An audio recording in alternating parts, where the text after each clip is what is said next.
로마서 15장 14절에서 21절 말씀입니다.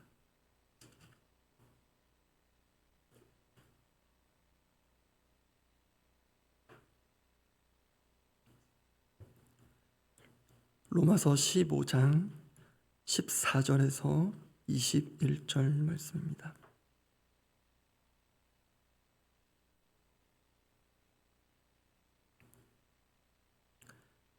로마서 15장 14절에서 21절 말씀, 제가 먼저 14절 읽습니다. 내 형제들아, 너희가 스스로 선함이 가득하고 모든 지식이 차서 능히 서로 권하는 자임을 나도 확신하노라. 그러나 내가 너희로 다시 생각나게 하려고 하나님께서 내게 주신 은혜로 말미암아 더욱 담대히 대략 너희에게 썼노니, 이 은혜는 곧 나로 이방인을 위하여 그리스도 예수의 일꾼이 되어 하나님의 복음의 제사장 직분을 하게 하사 이방인을 제물로 드리는 것이 성령 안에서 거룩하게 되어 받으실 만하게 하려 하심이라. 그러므로 내가 그리스도 예수 안에서 하나님의 일에 대하여 자랑하는 것이 있거니와, 그리스도께서 이방인들을 순종하게 하기 위하여 나를 통하여 역사하신 것 외에는 내가 감히 말하지 아니하노라. 그 일은 말과 행위로, 표적과 기사의 능력으로, 성령의 능력으로 이루어졌으며, 그리하여 내가 예루살렘으로부터 두루 행하여 일루리곤까지 그리스도의 복음을 편만하게 전하였노라. 또 내가 그리스도의 이름을 부르는 곳에는 복음을 전하지 않기를 힘썼노니, 이는 남의 터 위에 건축하지 아니하려 함이라. 기록된 바 주의 소식을 받지 못한 자들이 볼 것이요 듣지 못한 자들이 깨달으리라 함과 같으니라. 로마서는 다른 서신과 조금 달리 배경이 될 만한 중요한 요소들이 로마서 뒷부분, 특히 15장 후반부에 많이 나옵니다. 오늘 본문에서는 바울이 로마서를 기록한 목적이라고 할 만한 것을 확인할 수 있습니다. 오늘 본문 15절, 16절인데요. 15절 제가 먼저 읽겠습니다. 그러나 내가 너희로 다시 생각나게 하려고 하나님께서 내게 주신 은혜로 말미암아 더욱 담대히 대략 너희에게 썼노니, 16절은 함께 읽어보겠습니다. 이 은혜는 곧 나로 이방인을 위하여 그리스도 예수의 일꾼이 되어 하나님의 복음의 제사장 직분을 하게 하사 이방인을 제물로 드리는 것이 성령 안에서 거룩하게 되어 받으실 만하게 하려 하심이라. 아멘. 말씀드린 대로 이 말씀은 로마서의 기록 목적이자 또한 바울 개인의 사명 선언문과도 같습니다. 또한 오늘 우리에게도 적용될 우리 각자의 사명 선언문이 될 수 있습니다. 하나님께서 이미 우리 각자에게 주신 사명이 있고 또 그 사명 감당하며 열심히 달려오고 계시리라 생각합니다. 오늘 이 새벽도 남다른 사명하에 또 사명감에 참여하고 계신 분도 있을 것입니다. 그렇게 우리에게 주신 사명을 다시 생각하고 또 주실 사명 바라보는 오늘 이 새벽이 되기를 원합니다. 그 점에서 이 사명이라는 것에 있어서 중요한 요소 두 가지를 살펴보고자 합니다. 바울의 사명뿐만 아니라 성경에서 하나님께서 들어 쓰신 사람들을 보면 거의 예외 없이 가지는 사명의 중요한 특징들이 보입니다. 일명 사명의 중요한 요소인데요. 첫 번째입니다. 그 첫 번째는 바로 그 사명에 분명한 대상이 있다는 것입니다. 바울에게 있어서 그의 사역의 대상은 이방인이었습니다. 16절 앞부분만 제가 읽겠습니다. 이 은혜는 곧 나로 이방인을 위하여 그리스도 예수의 일꾼이 되어. 하나님께서 바울에게 뿐만 아니라 우리에게 어떤 일을 맡기실 때는 거의 항상 그런데요, 누군가를, 또 어떤 사람을, 어떤 이들을 위한 일을 맡기십니다. 실제로 그 사역의 대상을 붙여주시고 맡겨주십니다. 거듭 읽어서 확인한 대로 바울은 이방인을 위하여 그리스도 예수의 일꾼이 되었습니다. 이것을 우리에게 단순하게 적용해 보면 좋겠습니다.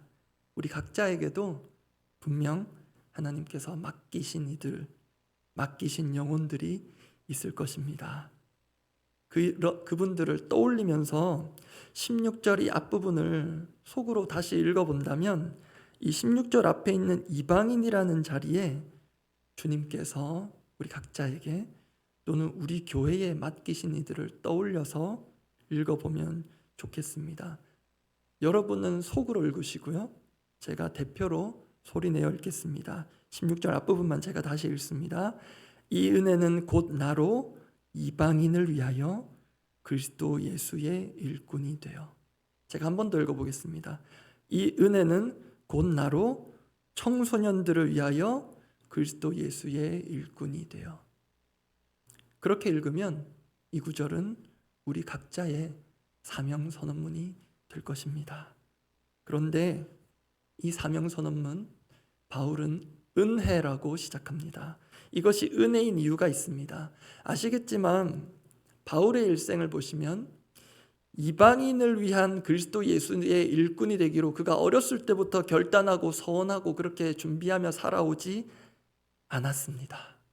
바울은 예수님 믿는 자들을 어떻게든 잡아 감옥에 넣고 죽이려는데 혈안이 되었던 사람입니다. 그러던 그가 극적으로 예수님 만나고 변하게 된 이야기를 사도행전 9장 전후로 확인할 수 있는데요. 그런데 바로 그 시점까지 바울이 한 것이라고는 믿는 자들을 핍박한 것뿐인데, 그것이 하나님을 위한 일이라고 그렇게 일생을 바쳐왔을 뿐인데, 그런 그에게 이전과는 전혀 다른 새로운 인생의 사명이 주어집니다. 바로 하나님께서 아나니아라는 사람을 통해 바울의 사명을 선언해 주신 것입니다. 사도행전 9장 15절인데 제가 읽어드립니다. 주께서 이르시되 가라. 이 사람은, 바울을 가리킵니다. 이 사람은 내 이름을 이방인과 임금들과 이스라엘 자손들에게 전하기 위하여 택한 나의 그릇이라. 그래서 은혜입니다. 바울 자신은 전혀 생각지도 않았고, 그래서 하나님 맡기실 일에 준비한 바도 실은 없는데, 그렇게 준비 안 된 사람도 하나님께서 친히 하나님의 방법대로 준비시켜가며 쓰신다는 것, 그래서 은혜입니다. 그 은혜를 입은 한 사람이 이 자리에 선 저입니다. 저만큼 준비 안 된 채로 선 사람이 없을 것입니다. 사명의 중요한 요소 두 번째입니다. 사명의 중요한 요소 두 번째는 사명자의 정체성이라고도 할 수 있는데요. 16절 앞부분 제가 또 다시 읽겠습니다. 이 은혜는 곧 나로 이방인을 위하여 그리스도 예수의 일꾼이 되어. 여기서 일꾼으로 번역된 헬라어 단어는 단순히 일하는 사람이 아닙니다. 누구의 일을 하느냐가 중요한 그런 의미를 갖고 있는데요. 신적인 존재를 위한 일을 하는 사람을 가리킬 때 사용되는 단어입니다. 언뜻 생각할 때 우리에게 있어서 신적 존재, 하나님을 위한 일을 하는 사람, 목사만 그런 사람일까요? 성직자만 하나님을 위해 특별한 일을 하는 사람일까요? 아닙니다. 하나님께서 부르신 모든 자가 하나님의 일꾼, 그리스도 예수의 일꾼입니다. 바로 이 지점에서 사명자의 정체성이라는 부분에 있어서 정말 중요한 사실을 우리가 붙잡아야 합니다. 그것은 우리 그리스도 예수의 사람들은 무슨 일을 하느냐가 아니라 누구의 일을 하느냐가 우리의 정체성과 자부심을 결정한다는 것입니다. 믿지 않는 사람들은요, 무슨 일을 하느냐가 중요합니다. 사회적으로 선망의 대상이 되는 직종이 있습니다. 반대로 상대적으로 인기 없는 일들이 있습니다. 무슨 일을 하느냐가 그 사람의 가치를 결정하는 듯한 것이 이 사회입니다. 그러나 우리는 다릅니다. 우리의 참된 사명은 내가 무슨 일을 하느냐가 아니라 누구의 일을 하느냐에 중요한 뿌리를 두고 있습니다. 우리는 그리스도 예수의 일꾼, 그리스도 예수의 사명자들입니다. 교회에 대한 중요한 말씀들이 에베소서에 많이 녹여져 있는데요. 에베소서 4장 11절 말씀 대표적으로 제가 읽어드립니다. 그가 어떤 사람은 사도로, 어떤 사람은 선지자로, 어떤 사람은 복음 전하는 자로, 어떤 사람은 목사와 교사로 삼으셨으니, 여기서 그는 예수 그리스도이시며 삼으셨다는 단어의 원래 뜻은 주다입니다. 그리스도께서 교회에 이런 사람들을 주셨다는 것인데요.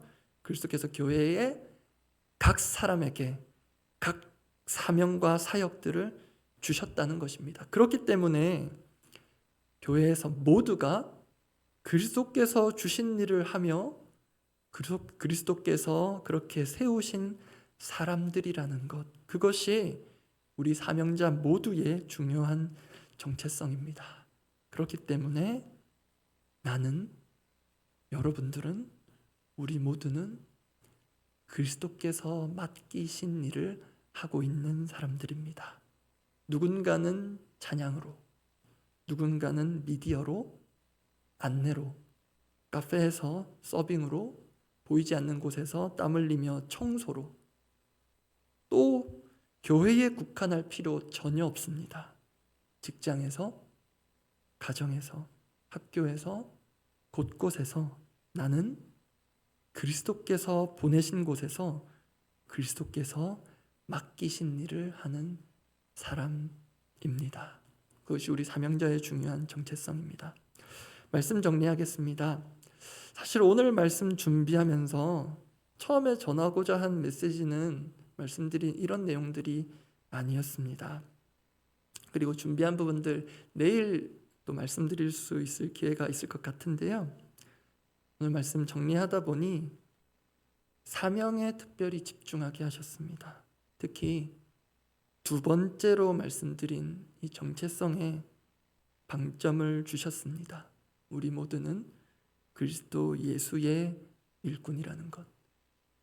여러분, 우리는 이 땅의 수준이 아닌 하나님 나라의 일을 하는 사람들입니다. 그 건강한 자부심으로 오늘도 하나님 맡기신 사명 이루며 살아갈 수 있기를 바랍니다. 기도하겠습니다.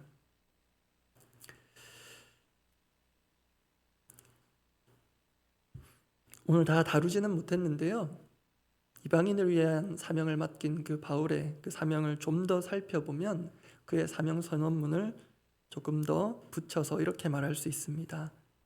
그의 사명이자 우리의 사명입니다. 나는, 우리는 누군가를 위하여 그리스도 예수의 일꾼이 되어 하나님의 복음을 말과 삶으로 전하는 자입니다. 이 순종이라는 것이 오늘 본문 후반부에 중요하게 등장합니다. 결국 이방인을 위한 사명자로 하나님 세우신 것은 그 이방인을 하나님께 순종하는, 순종의 제사로 드리는, 그 순종의 제물로 하나님께 드리기까지 하는 그런 사명이었기 때문입니다. 이 사명을 우리 역시 은혜로 받은 것을 다시금 기억하게 하시고 오늘도 앞으로도 이 사명을 은혜로 감당하게 하옵소서. 매 순간마다 이 은혜를 우리에게 쏟아 부어 주시옵소서. 함께 기도하겠습니다. 하나님 아버지, 우리는 우리 자신의 꿈과 내가 할 수 있는 것을 하려고 이 땅을 살아가는 것이 아니라 때로 내가 꿈꾸지도 못한 것, 아니 꿈꿀 수도 없었고 할 수도 없는 하나님의 일을 맡은 사람임을 기억합니다.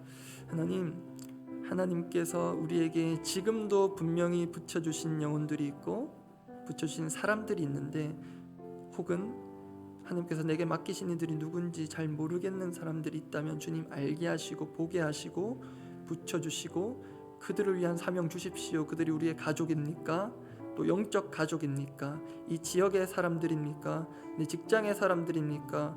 오늘도 스쳐 지나가는 그 많은 이들입니까? 주님 분명 우리에게 보내주시고 붙여주시는 영혼들이 있을 텐데 그들을 위한 그리스도 예수의 일꾼이 되어서 하나님 나라의 비밀과 복음을 말뿐만이 아니라 삶으로, 순종의 삶으로 전하는 자들이 되게 하여 주시옵소서.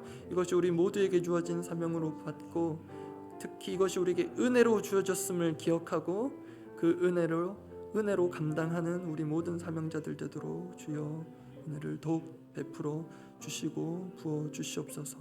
아버지 위를 도와주십시오. 교회를 위해서 한 번 더 기도하겠습니다.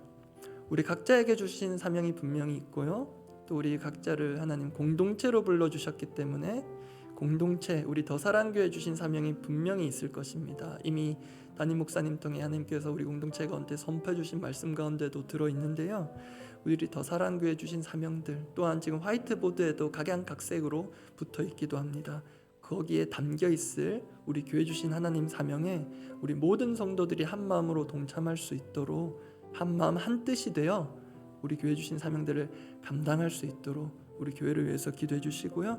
그리고 향후 2달간 특별한 은혜의 수요 기도회가 준비될 것인데요. 이 기도회 은혜 가운데 하나님 붙들어 주시도록 담임 목사님 통하여서 귀한 말씀 주실 때 우리 믿음이 새로워지고 이 더운 여름 믿음이 더욱 뜨거워지는 그 뜨거운 믿음으로 뜨거운 믿음 이겨나가는 우리 교회 되게 해달라고 교회를 위해서 기도하고 각자 기도하고 돌아가시기 바랍니다. 기도하겠습니다.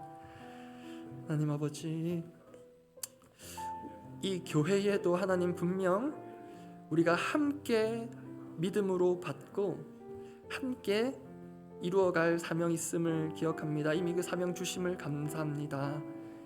우리가 함께 걸어온 길 가운데도 그 사명이 담겨 있었고 앞으로 걸어갈 길 가운데도 하나님께서 우리에게 주실 사명이 있을 것인데 이것이 남의 일로 여겨지지 않고 그냥 리더들의 일로 지부되지 않고 목회자들의 일로 관망되지 않고 우리에게 모두에게 주신 일로 나의 일로 우리 공동체에 주신 사명이 곧 나의 사명이 되는 그렇게 한마음과 한뜻이 되어 우리 교회에 주신 하나님의 사명을 한마음으로 잘 감당하는 우리 더사랑 공동체가 되기를 원합니다. 그렇게 하나님께서 주신 사명에 마음을 모으게 하시고 이것은 맞고 저것은 틀린 것이 아닌 하나님께서 주신 것이라면 모두가 달게 받고 함께 힘을 모을 수 있는 방관자 없는 교회 되도록 주의 은혜를 베풀어 주시옵소서. 그리고 주님, 믿음으로 처지지 않도록 믿음으로 다시 한번 주님 앞에 일어서고자 기도의 자리를 새롭게 하기를 계획하며 준비하고 있습니다. 주님, 새롭게 보내실 찬양 인도자를 통하여서 우리가 함께 하나님께 뜨겁게 찬양하며 뜨겁게 기도하며 주님 믿음으로 하나님 앞에 다시 한번 서서 하나님 힘들고 지칠 수 있는 이 시기를 또 다락방 방학 기간 가운데 조금은 해해질지도 모를 우리 영혼의 방향들을 믿음으로 하나님께로 올곧게 잡는 귀한 시간 되도록 은혜의 장으로 사용하여 주시옵소서.